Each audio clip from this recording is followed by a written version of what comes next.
Hey there, welcome back to Supercharged Fridays.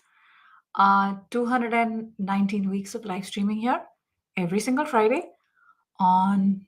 1 second, my microphone is not good. Okay, it should be working now. On LinkedIn, Facebook, and YouTube. How are you doing? My name is Sonal Bahel. If we haven't met before, career strategist and former HR director, helping people to smoothly transition their career, whether that transition is voluntary, involuntary, whether that transition is in a function, in a geography, in a new industry, all of that good stuff. So if this is what you're about, come hang, let's hang together. I've been doing this for almost 4.5 years now, my favorite part of the week. And yes, if there's anything I can do to help, feel free to jump into the chat. I was a little bit late coming in today. I have a slightly unwell family member here, so I'm going to be just online for a few minutes. I always say that. Today, I really will be online for a few minutes. I'm going to rush back and take care of him. So, in the meantime, if there's anything I can do to help you, anything that you're struggling with and you need a little bit more perspective, a different point of view, maybe even advice. Yeah, not all the answers. It's not that you ask someone and you're going to get all the answers. It isn't about the answers, because I believe very firmly that we have the answers. The answers are within us, but it's more about, sometimes you just kind of bounce things off with someone else and just feel like you're not alone. And that's what this is about. So I'm just going to kind of check in and make sure that everything is working as it should, because sometimes it doesn't, believe it or not. Sometimes it's extremely quiet and I don't see comments. And I can see, hi, Christine, thank you for tuning in live. I hope you're doing well. And if you guys are catching me on the replay, say, please put in hashtag replay so that I know you were here. It's always nice to see those kind of comments. I'm going to jump right in. I had a question a little while ago about Glassdoor, and I had the question wasn't about Glassdoor, but this person had a pretty nasty experience. And then what I said was that, if you don't if you don't like something, this was the question. She had a ghastly experience, and I said, don't think about them, don't speak about them again. But if you really want closure, go to Glassdoor. This was like 3 weeks ago. And you can leave them an anonymous negative review. This is what I had said. And then last week, what she said was, do you think this is safe? And then literally a few days later, Glassdoor is in the news for all the wrong reasons, because they went and bought a company called Fishbowl, which is kind of similar to Glassdoor but goes deeper. And you can speak with people who are from that company, find out about the culture, etc. And what happened was the anonymity of these reviews was violated. So that's a very serious concern. And so she's asking me, do you think it's safe to be putting reviews on Glassdoor? Listen, you don't have to. You don't have to. I mean, you can honestly, there's different ways. I'm not a big fan of revenge as such. I think the best revenge is, this sounds so cliche, the best revenge is success. Just go and live your life and do the best that you can do for yourself. Those people, they'll be watching. And you're not doing this because they're watching. You're doing this because the future you is watching. That's it. I don't necessarily like to hang in that negativity cesspool. It just creates and harbors way more negativity than anybody needs in this world. This is what I think. Let me know what you think, and if this is helpful. And if you have any other questions, let me know. I'm just going to be, like I said, if you're just tuning in, thank you for tuning in live. Appreciate you being here. I'm going to be live for a few minutes and take care of my son. Hi, Risto. Thanks for tuning in. Risto's going to be joining us live in a couple of weeks, I think in about a month. He's just come out with a book on career transition, which I think will be super duper helpful. He's a super duper helpful guy and very much in tune with things like processes, templates, way of thinking, frameworks, and he will definitely give you some fresh perspectives. He should be on with me in a few weeks' time once his book is out. I'm very happy, Risto, for you that you've gone ahead and done this, because it's a lot of work. So good for you for doing that. All right. Is there any other kind of question? I see YouTube is lighting up. Thank you for being here, guys. Let's get into it. Let's get into it. Thank you. Appreciate you joining live. Hi, Learning Bird. Hold on.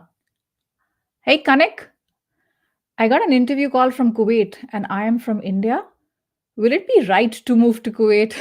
Kanik, that's such a personal question. I can't answer that for you. There is no right or wrong, to be honest. Here, it's about what do you want? What do you want? Do you want to go to Kuwait? Go to Kuwait.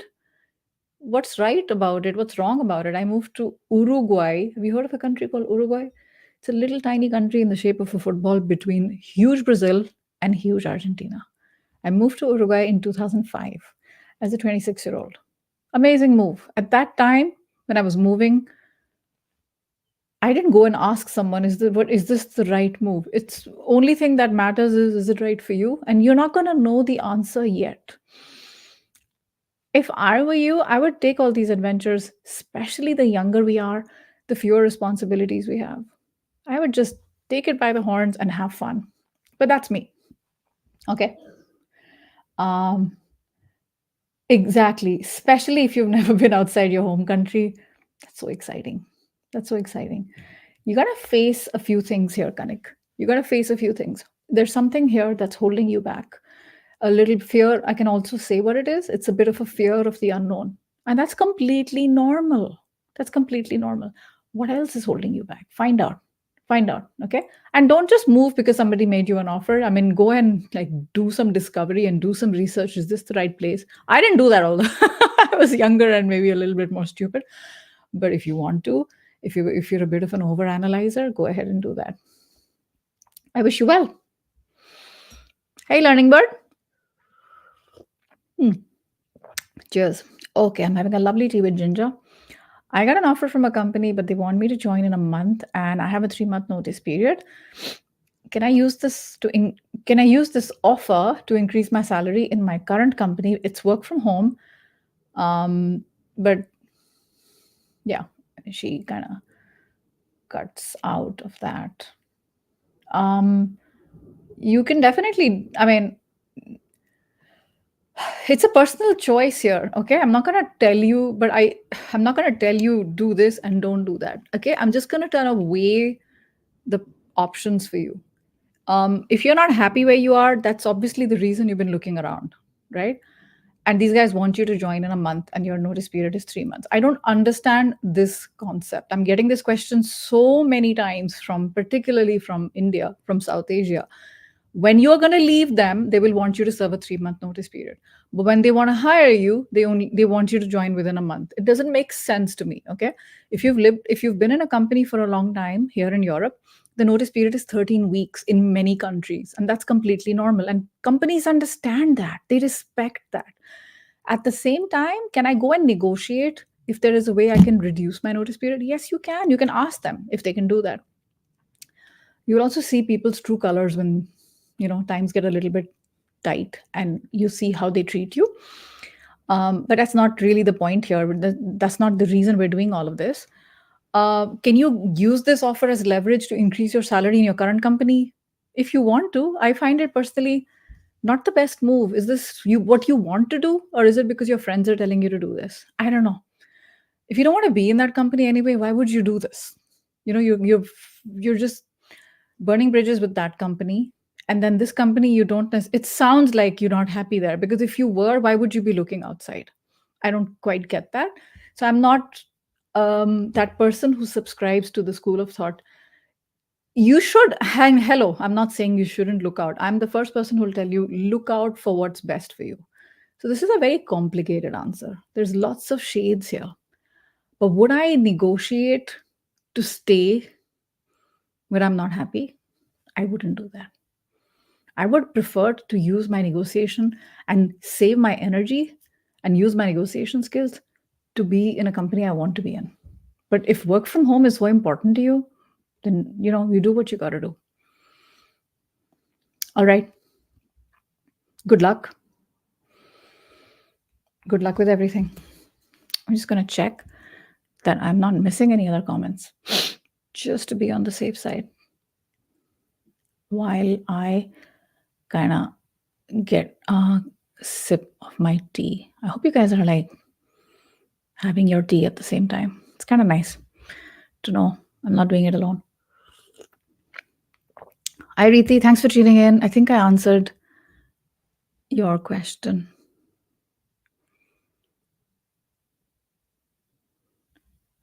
The video is kind of glitchy and there's no sound. Holy heck. Christine, I have a feeling this could be this could be a problem with it. I'm so sorry about that. This could be a problem with LinkedIn. It often is because my folks on YouTube are getting, I mean, I'm getting lots of comments on YouTube and it seems to be working. So I have a feeling that LinkedIn is acting up again. What a pity. What a pity when that happens. I'm so sorry about that. I don't even know if you heard that. I don't know. I don't know. Yeah, I can't do anything about it. Yeah, this was 7 minutes ago. Can you guys tell me whether you're watching me on LinkedIn? I know there's a problem with Facebook today. Can you guys tell me on LinkedIn or on YouTube if you're able to follow everything? Like, are you able to hear now wherever you are? I would particularly like to know from LinkedIn because it seems like there are issues with LinkedIn. But wherever you're watching me, can you tell me, give me a thumbs up in the chat, in the live chat, if everything's okay? Yeah, I'm sorry about the interruption, but there's no point continuing if I'm not even audible. I'm gonna wait for that. Video and sound is good. Pupendra, thank you so much. I appreciate that. Okay. Uh, you used to watch my YouTube videos. Thank you for being here. And I'm gonna take the next question. Like I said, I'm just gonna do this couple minutes and then I'll let you guys get on your way loud and clear. Thank you, Royston. I appreciate it. Like I said, Christine, there could be a silly, silly glitch with LinkedIn. As always, I can't do anything about it. Hi, Gaurav. How are you doing? We had appraisals yesterday and it was really bad. I spoke with my manager and he said, nothing is in my hand. You can write an email mentioning your concern. Can you help me? What aspects can I cover? I'm so sorry, Gaurav. This can cause a huge amount of stress, coming out of a bad appraisal. And I want to tell you that this experience, I'm not telling you to wash your hands off in terms of your accountability, what you could do differently. I'm not going to say that. But at the same time, I'm going to say there is a part responsibility with your manager. Your manager is partly responsible because if you did not know this bad appraisal is coming and you spent the entire year thinking things are going all right, things are going well, maybe things are going great, then there was a communication breakdown. And nobody likes these surprises. Nobody likes to be blindsided. So for him to say nothing can be done, it's out of your control, I don't understand that at all. Of course, it's in your control to some extent, to a very large extent, because your performance is. Now, other stuff like politics and all that, yeah, I get that. I get that. Um, that's not in your control. I get that. But Gaurav, you can watch a video of mine that I released a few months ago on appraisals. I'm gonna, in fact, I'm gonna talk about it tomorrow on my LinkedIn because this end of year is very common in many companies. The appraisals are happening, and that is a very long video that I've made on all things performance appraisals, with my favorite tips that have personally helped me in all my years when I was in corporate. So check that out and I hope it helps you.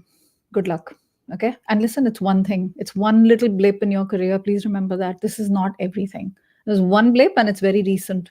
Do not pay too much attention to it. Do not give it more weight than it actually deserves because it doesn't. Okay, do.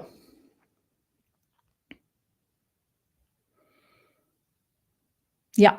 Hi. Videos are best on YouTube. It is. Yeah. Hey, I got an offer in India in a very good company. Another offer in Dubai, which is almost double in hand salary. What should I tell the India company? Maybe I prefer the offer in Dubai. You just got to do it. It's like ripping a band-aid. You got to be honest.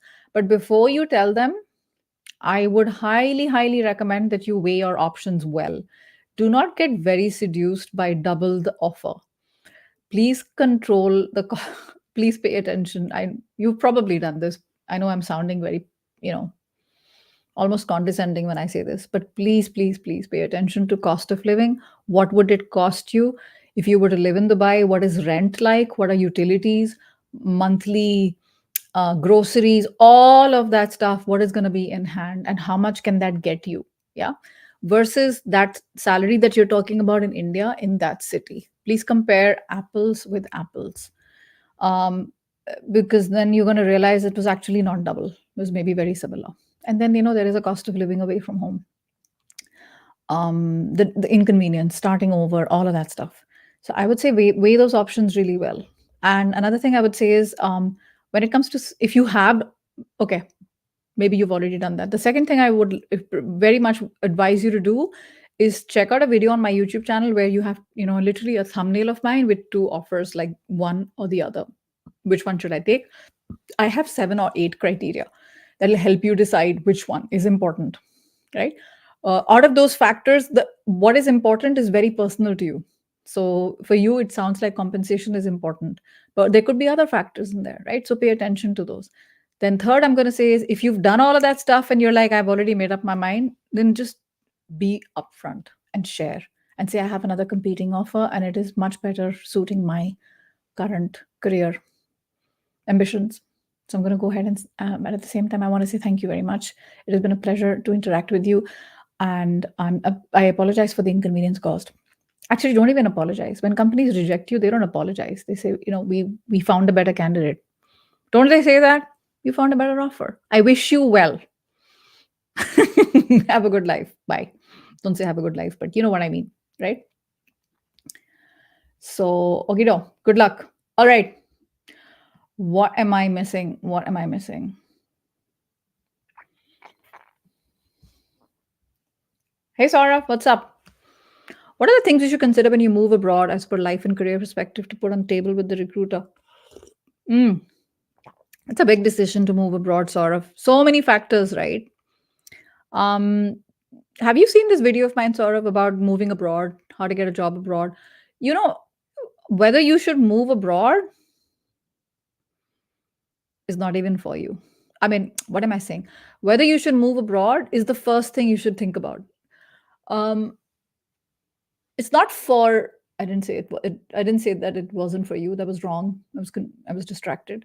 It may not be for everyone. Some people are very happy in their home country and very successful. And don't believe all the stories. Life can be very difficult abroad, right?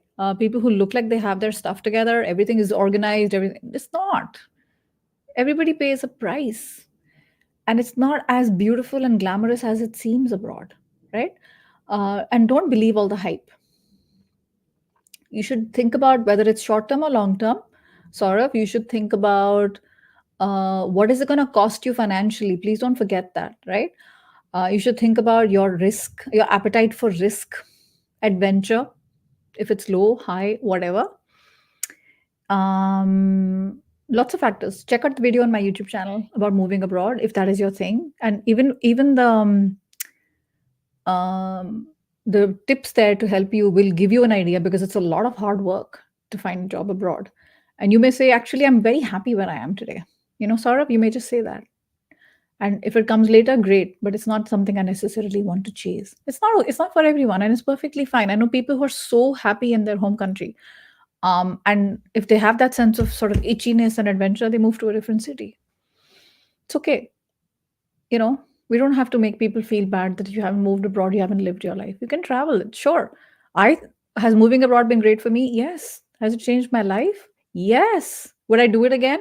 Yes. It's a personal preference. I'm not going to say this is the only way, do what I do. No way. I'm not going to do that. Okay, good luck. Hey, Mags, what's the best way to get an internship? Very similar to how you get a job, right? The internship, the difficulty is that your network is very kind of narrow in the beginning. You don't know enough people. So that's very kind of normal. But at the same time, you do have a network of fellow students and staff at your university and faculty. I would take advantage of them because they know good people in your target company. And then there's something called career services. in your university who helps to attract top employers to come on campus for recruitment, during the recruiting sort of season. I would take advantage of all these referrals, talking to people, word of mouth, as well as good old fashioned applications, right? And finally, dad, mom, friends. In the beginning, that's how it works. I got my first job, I remember very well, because of somebody knew my dad. And he said, yeah, she can come in for an interview. I never saw that friend. He had nothing to do with me, but it opened the door. And I'm not like ashamed of it. After that, I was on my own. And if I had this happened to me twice. The first time I failed desperately. It was like they made me do one of those standardized tests. I sucked big time. And yeah, I did it again because someone said, oh, no, you give it another chance. I failed again. It wasn't for me. But another company, uncle, this, that interview, they were impressed. They said, come back. And I met more people. So it's a really long answer, but at the end of the day, there you people can say there are not that many options when you're in the beginning. I would say, yeah, you can't change that, right? But you can take advantage of whatever it is, you can control your network, your students, network from network at university, all of that stuff. Okay, good luck. I hope it goes well. I'm excited for you. I didn't have any internships in my day. They weren't that common. So I'm really happy that you have this opportunity, and I hope you make the most of it. Hey, LinkedIn user, I'm a fresh grad and I think hiring, what's your name? I'm a fresh grad and I think hiring is butchered. If that is the way you believe, then that is the way it is. I can't do anything for you. I can't change anything for you. In many ways, it is crap. What are you going to do about it? That's my question. I submitted a sample edit and I was promised feedback. No one is picking up. You can follow up, but you can also check, is it the best work you could have done? Control that part you can control. You can't control everything, right? How can I ask a good hike in my current company? As I'm very happy. I understand, Bhupendra. For the company to be able to give you a hike, it's treat it like a business case. Why do you deserve more? I would say reverse engineer and show all the things you've done and why, because you are there, the company is more successful. Try to link your goals that you have achieved, your objectives, especially in the last 1 year, with the company goals. This is one of the things I talk about in my performance appraisal video on YouTube. Definitely check that out. It goes into way more detail. It's a 15-minute video. And if I were you, I wouldn't just give it like that and just tell them to do it within 2 weeks, right? It doesn't work that way because a lot of these budgets are already written in advance. I would see and find a way to do this for the next 1 year. And everything you say or do is aligned with that. It can definitely happen. I got my first promotion when I was 22, 23. I was literally in my first job. No, I wasn't clever and I wasn't smart. I asked and I showed how by being there, I was hiring more good quality people and they were staying, all of that stuff. It's very much possible.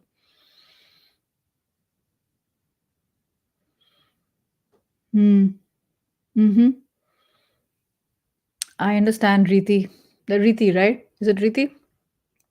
I can't see the comments on LinkedIn sometimes. Yeah, I understand. I answered that already, but it's obviously been bothering you. So see if you can get some feedback. Otherwise, also apply in other places. Don't get stuck up in one place. It'll just slow you down, right? Definitely slow you down. I wouldn't want you to, get slowed down. Hey, Bharat, how's it going? When can we expect a live talk? Oh, such a good question.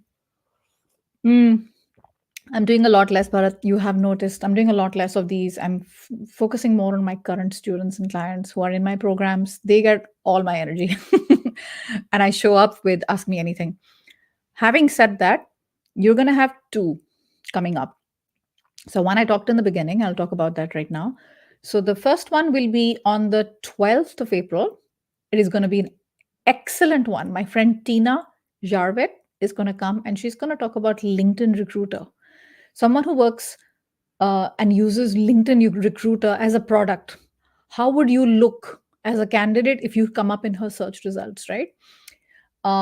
So that is going to be a very good conversation. That's going to be on the 12th. And there'll be one with Risto, who's going to be talking about career transition. And that'll be in a couple of weeks after that. Thank you for asking, and thank you for being here. And if you miss a lot of those, I highly recommend you listen to my podcast because it's still alive. Again, not as frequent as it used to be, but it's still alive. I have 1 or 2 episodes every single month and amazing, amazing conversations. Life changing. I know everybody says that. Life changing conversations, according to me. I get so greedy in these conversations because I want to learn a lot. And I get so like overwhelmed and so happy when my guests are open and share with all their heart. And when others are listening and I see the downloads, that's the best, like I didn't expect it. It's the cherry on the cake. So I highly recommend check out my podcast, How I Got Hired. It'll quench that thirst, believe me. Hey, Robert, what's up? How do you talk about salary during an interview? Do I have to say that I believe the company is able to assign a fair salary or avoid saying the amount? Robert, good question. It depends. Are you talking about whether you should approach it? Okay. Or whether you mean, how do I talk about it when they say, what are your salary expectations? If it's one or the first or the second, okay? Because both are kind of related. I have so much about this on the YouTube channel, but I'll give you a quick overview. As far as part one is concerned, many coaches say that you should ask about salary in the beginning because what if it's too low? You wasted your time. Trust me. Listen, they are not interested in wasting their time. They don't care about you that much, but the last thing they want to do is put you in front of a hiring leader when it turns out you're too expensive. They look like the recruiters look like idiots. So they are not definitely not going to do that. So they want to ask you just to make sure that you're within their range. So having said that, right? There are different ways you can approach this. You can share a range if you want. I'm not a fan of giving a number. I'm not a fan of giving a range. Both have their reasons. Okay. And I talk about that in my YouTube video. Chris Voss, who's a negotiation expert, says the first person who shares the number loses because you get kind of put into that bracket. You can say that I'm very interested in the role. Of course, money is important, but I want to learn more about the role. And I do want you to know that if there is an offer on the table, I'm not here to waste your time. But they will force you and they will kind of elbow you because, like I said, they don't want you to go ahead if your expectations are 200 and their budget is 150, for example, right?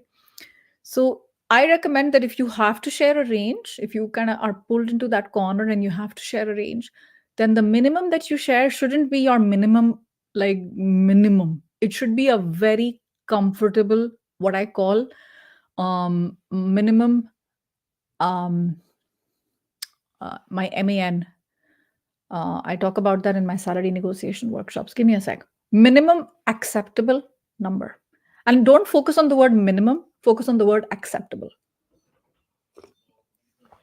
Minimum acceptable number plus 10% for good measure, for contingency, and then share an upper range. So let's say your budget is 200, then say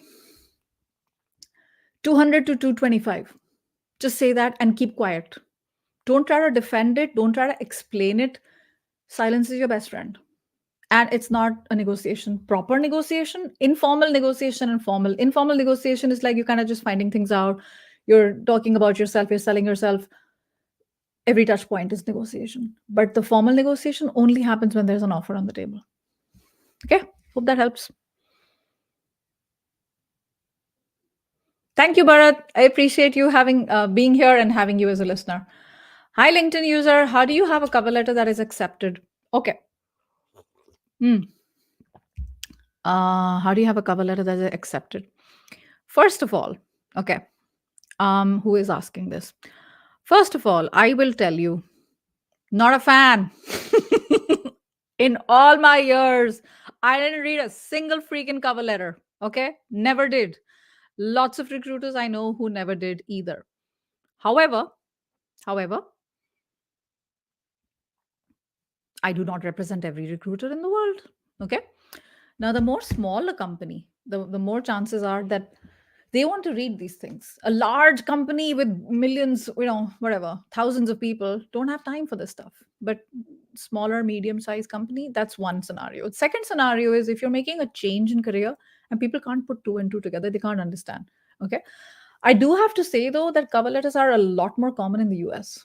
Personally, I've seen them almost common practice. I remember I wrote this article in 2019 on LinkedIn called Stop with the Cover Letters. It's 2019, people. And it was such a divisive, polarizing article. So many people said, I completely agree with you, Sonal. And some said, hey, what nonsense. I actually read it. So if you want to play it safe, then keep one. Okay. I'm never going to tell you to do something just because I haven't, seen it succeed before. Just focus on a couple of points, make it very short and brief. Why are you interested in this role? Why now? And why are you the best person for this role? Why you? Why now? And why no one else? Why you? Why now? Why no one else? This is one of the things I work on with my clients. If you want to have a little bit more help, a little bit more step by step, reach out to me. If you want professional, sort of beautiful professional documents with an expert, but not everybody needs to do that. Sometimes, you're a good enough writer and you can do this yourself. Why you? Why now? Why no one else? Yeah. Good luck. All right, I'm going to take the last question and I'm going to let you guys go. I have to, take care of lunch and all of the other stuff. Hey, Sonal, for someone with no network, I understand. Um, hmm. I would say that before you kind of connect with them, especially on LinkedIn, first just follow them. Okay, just follow them. And when you do kind of appear again and again, you add meaningful comments to their LinkedIn posts, etc. Another thing you can do is you can, if you know a recruiter indirectly, friend of a friend, always mention that introduction helps you. So you're not like everyone else. There are a lot of recruiters who have different points of view. I have a friend who's a recruiter who's going to come on the 12th of April. And she's going to talk about this. She doesn't like, immediately when someone reaches out and says, hey, Tina, how are you? And she says, hey, good to connect with you. Oh, my friend Sonal said that I should connect with you. And she said, oh, fantastic. Great to have you here. Hey, when do you have 15 minutes? She says, it's too soon. Too soon. So there should be some kind of a context. Maybe there's a role that you're interested in. That isn't their, that's their business. But if it's like random, I want to speak with you for 15 minutes, this recruiter doesn't know you. It definitely helps if there is an introduction or if there is something in common. You went to the same college, you went to the same, university, you went to the same, you worked in the same company, you lived in the same city. That commonality, please draw that out in the beginning. That definitely helps you. But I would say follow first and then connect. Okay. Yeah. Short answer. Hey, do organizations value and consider the loyalty of employees who stay? Yeah. Yes. It's a very tricky one, no, Pranav, because um, it's kind of damned if you do and damned if you don't. I'm hearing from people, oh, he's been in the same company for 20 years. He's not hungry for growth. And then, oh my God, he jumped every 2 years. He can't stay loyal. Pick your lane, man.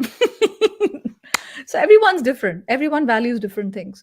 But definitely, I appreciate loyalty for sure. Many people appreciate loyalty. But let's not confuse loyalty for laziness, loyalty for incompetence, loyalty for like using that as a trump for everything else. It's a bit more nuanced than that. It's a bit more complicated than that. If you're happy in a company, you grew, you were ambitious, all of that stuff, you stayed loyal, that's great.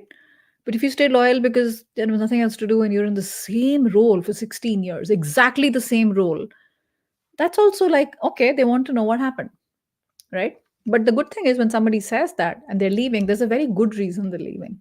So totally depends. All right, folks, I hope this has been helpful. So, quick announcement from me before I let you go. The first one is that I'm going to have Tina Jarvett. So just continue to follow me. If you're watching me on YouTube, appreciate you being here. Make sure you subscribe. Hopefully you are. Um, I'm going to have way more YouTube shorts. I'm working on it to have way more YouTube shorts. I'm working with some AI platforms. So hopefully, that'll be quick tips for people who don't have time. So 12th of April, she'll be here. That's 2 Fridays from now. And then a few days after that, I wish I just continue to follow me on LinkedIn. I'm going to organize all of this. I'm going to be doing a live masterclass on how you can supercharge your career. Like big fat masterclass, 1 hour long. So just continue to follow me because I will be announcing that on LinkedIn. And we'll get into that. So both are going to be exciting. I'm very happy about them.